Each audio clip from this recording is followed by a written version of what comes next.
उज्जैनी का वह पावन प्रसंग। सासु मुंद्राय निरंतर साधना करते हुए स्वसमय में जीवंत समय सारी की साधना,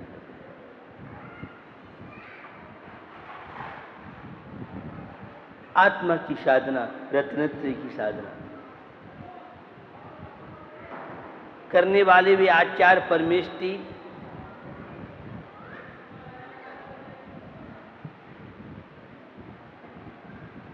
लाखों वर्ष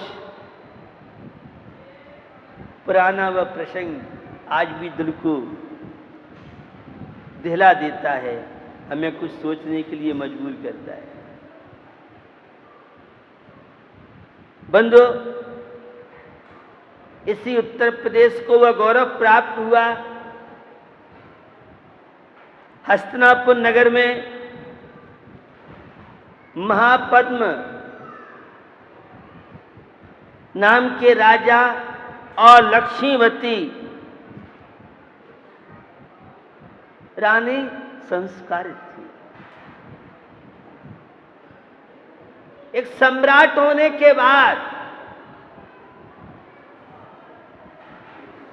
उस बाही वैभव के प्राप्त होने के बाद श्रावक की इच्छा आवश्यक है।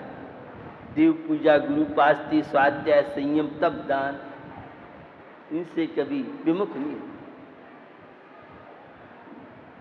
और उनके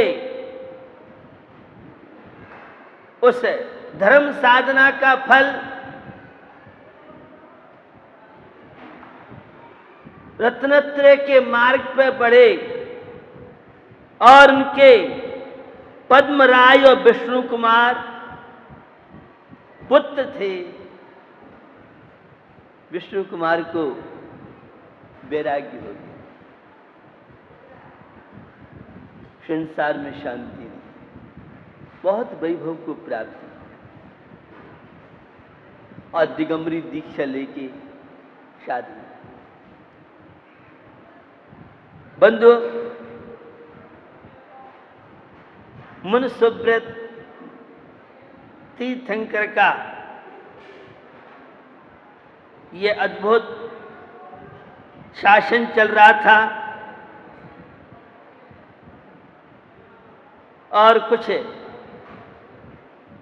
इतिहासकार श्री राम की दीक्षा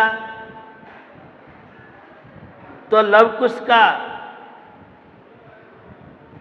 जन्म तो जैन दर्शन के अनुसार आज श्यामनाथ भगवान ने अपने घर की प्राप्ति की। हम और आप तो धर्मशाला में रहते हैं, कहते भले ही गौरव से हैं, ये हमारी कोठी है, ये हमारा फ्लैट है, ये हमारा मकान है, लेकिन ये शब्द धर्मशाला। हम तो कबहू न निज घर आए, पर घर फेरत बहुत दिन बीते, पर घर फिरत बहुत दिन बीते, नाम अनेक धराए, हम तो कबहू न निज घर आए।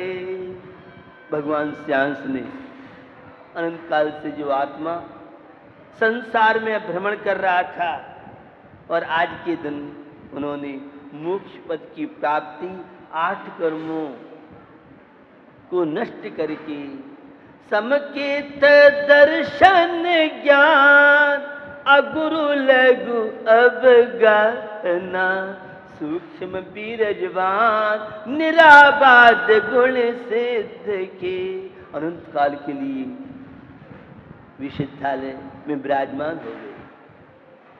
और हम सबका उद्देश्य भी है, हे प्रभु कब वह पावन बेला आएगी हम भी श्रेयांसनाथ भगवान की तरह मोक्ष पद प्राप्त करेंगी, जन्म बुढ़ापा मृत्यु के दुखों से पूर्ण छुटकारा प्राप्त करेंगे। भगवान श्रेयांसनाथ का भी निर्वाण लाडू आप सबने चढ़ाया, और इससे पहले भगवान पार्श्वनाथ पद यात्रा के माध्यम से अपनी श्रद्धा आस्था का अपने परिचय दिया। ये रक्षाबंधन पर्व विष्णु कुमार ने दीक्षा ली और अकंपनादि आचार्य जो उज्जैन के श्री वर्मा राजा और श्रीमती रानी, 4 उनके मंत्री भी थे। नहर के निकट में जब संत महात्मा आए तो सबकी भावना बनी, और भावना यह बनी पूरा नगर उमड़ पड़ा। अब कौन द्रव्यलिंगी है, कौन भावलिंगी है, सच्चे मुनि महाराज और झूठे मुनि महाराज, यह सब विकल्प।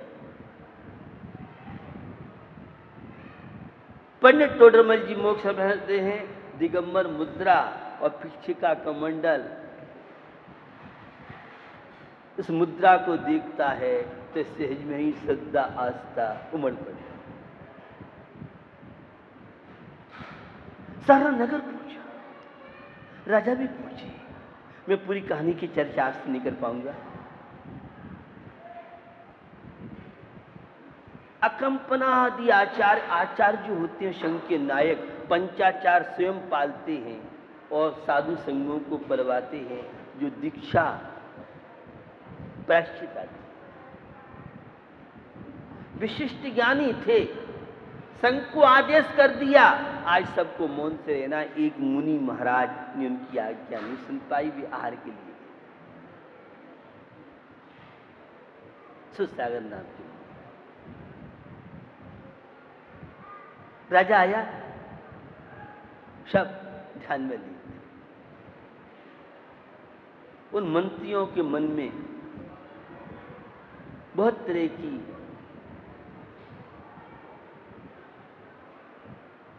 विकृत भावना। संत अपने ध्यान में नील रहे, राजाएं दर्शन किए, जो भी विधर्म का प्रभाव के हैं, मिथ्यात्व का प्रभाव के हैं, अज्ञान का प्रभाव के हैं, अथवा दीर्घ संसार जब होता है तो साधु त्यागी व्रतियों के प्रति श्रद्धा आस्था बन नहीं पाती।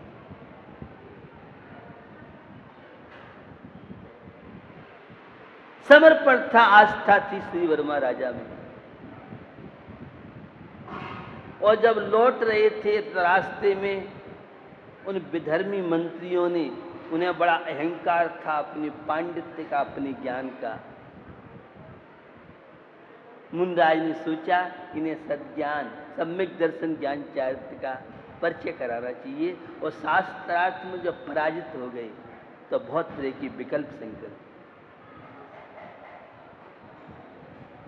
देश की भावना जागृत हुई और योजना बनाई।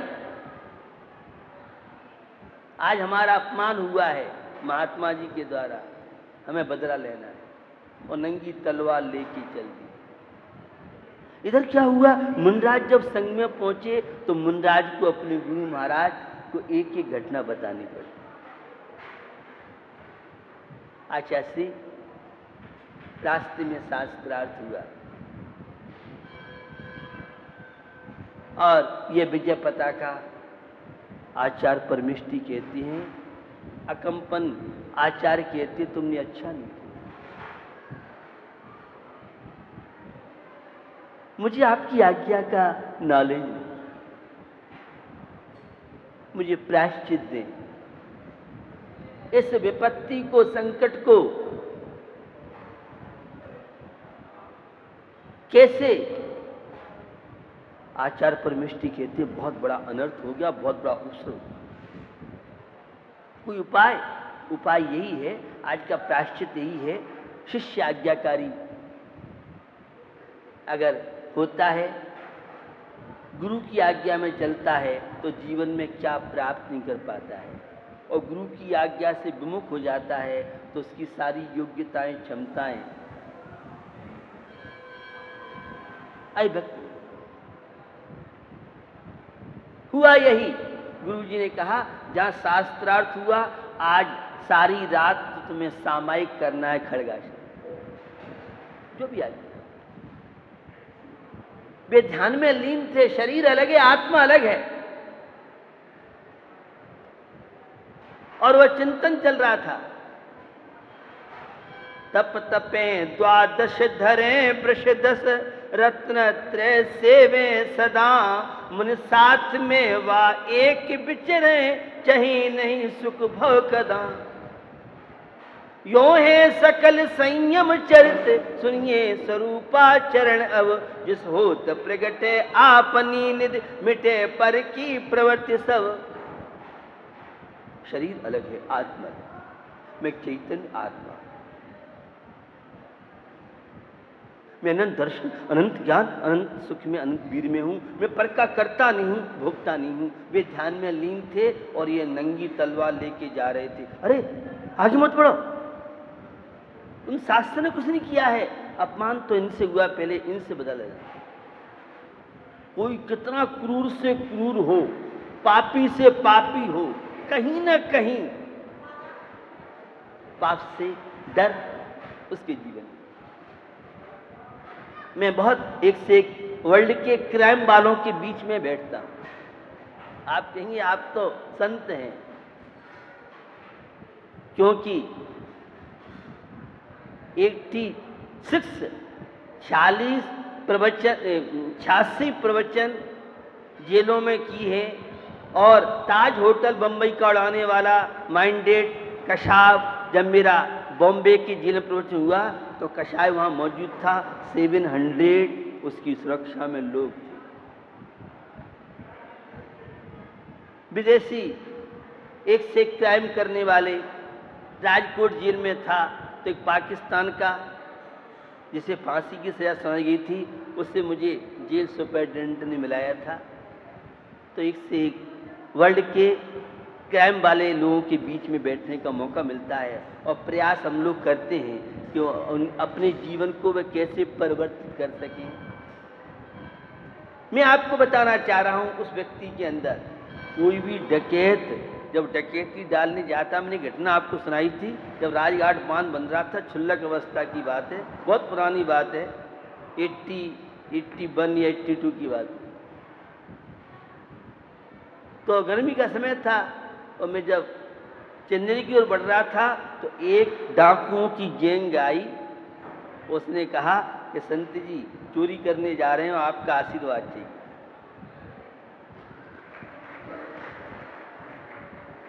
जब भी कोई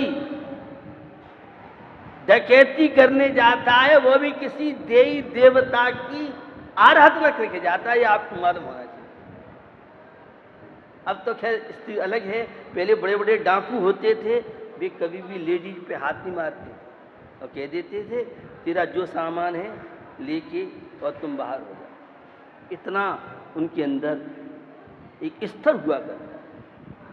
खैर मैं आपको बताना चाह रहा हूं, जब वे बार की बात कर रहे थे, वो कहता तू कर, वो कहता तू कर, क्योंकि भैया संत के ऊपर इतना बड़ा पाप का बंद होगा। तो पार्लियामेंट बैठी, वहां लोकसभा बैठी, संसद बैठी, और निर्णय यह हुआ एक साथ बार करेंगे, पाप लेगा तो एक साथ रहेगा। जैसे ही उन्होंने उस तपस्वी संत महात्मा पर स्वसमय में विचरण करने वाले पे जैसी वार किया, वहां का वन देवता करें सेवता की, करें देव सेवा, सुने बेन सोही लहे ज्ञान मेवा, जपे जापता को नहीं पाप लागे, धरे ध्यान ताके सबे दोष भागे। धर्म की बड़ी महिमा है, धर्मात्मा की बड़ी महिमा है। ये भगवान कुछ करते तो नहीं है, लेकिन धर्मात्मा का पुण्य अपने आप बड़े बड़े देवी देवताओं को बुला लेता है, चाहे सोमा सती का प्रसंग हो, चाहे मनोवती नारी का प्रसंग हो, चाहे सेठ सुदर्शन का प्रसंग हो, हम तीन लोग के नाथ वीतराग प्रभु को भूल करके और पता नहीं कहाँ कहाँ की, खैर वार किया, वन देवता ने कील दिया, तलवार जैसी जैसी हाथ में रही। अब बहुत टच से मच होने का प्रयास किया। प्रातःकाल होती लोगों ने देखा श्री वर्मा राजा आ गया। अरे संत महात्माओं पर और तुमने ऐसा अन्याय किया। कुछ नहीं, चारों को मौत का फरमान सुना। मुंडाज की सामयिक पूरी हुई और ध्यान से उठते हैं, राजन नहीं, ये तो परिस्थिति के मारे हैं, इन्हें मृत्यु दंड नहीं, मुंडाज तो समता के धनी होते हैं, इन्हें अन्य कोई दंड देके और इन्हें राहत देश निकाला दिया। और अकंपनादि आचार्य मुनि महाराज विहार करते हुए यत्र तत्र क्षेत्रों के दर्शन, श्रावकों के कर्तव्यों का पालन कराते हुए, बंधुओं या रक्षाबंधन पर्व कर्तव्य का पाठ सिखाता है। यह रक्षाबंधन पर्व परस्पर में प्रेम और वात्सल्य हम सबको बताता है। आज हर व्यक्ति अपने अपने कर्तव्यों से विमुख हो रहा है। कर्तव्य का पालन करना भी धर्म है और बिना कर्तव्यशील बने कोई भी सम्यक दृष्टि धर्मात्मा मोक्ष मार्गी नहीं हो सकता। सम्यक दर्शन कर्तव्य परायण में जीवन, मिथ्या दृष्टि कर्तव्य मुक्त। आज माता पिता अपनी संतान के प्रति कर्तव्य भूलते जा रहे हैं तो संतान अपने माता पिता के प्रति कर्तव्य भूलती जा रही है। नागरिक का एक देश के प्रति दायित्व है,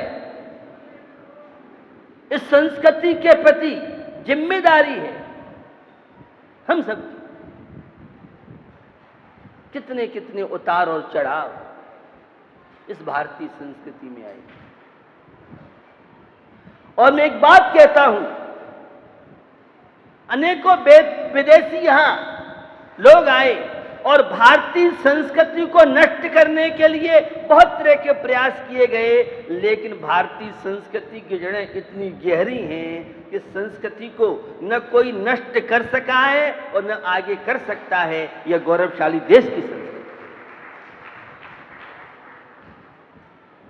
आज भी हमारे परिवारों में, हमारी समाज में, हमारे देश में, गली मोहल्ले में संस्कार लोग आपको